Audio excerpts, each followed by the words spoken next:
How to make big text in Discord mobile. So go ahead and open your Discord application.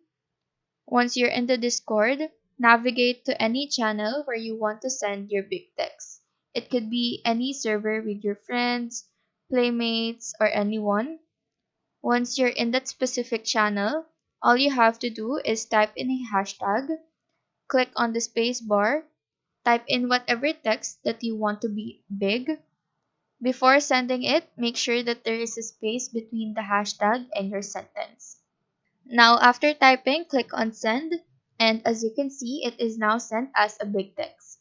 Now, just for reference, I will send the text on a normal size. So I will just type in a word without the hashtag, and as you can see, the text above is really a big text compared to the normal one. So that is how to make big text in Discord mobile. Do let us know if this video helped you out, and if you have any questions, feel free to drop them down below.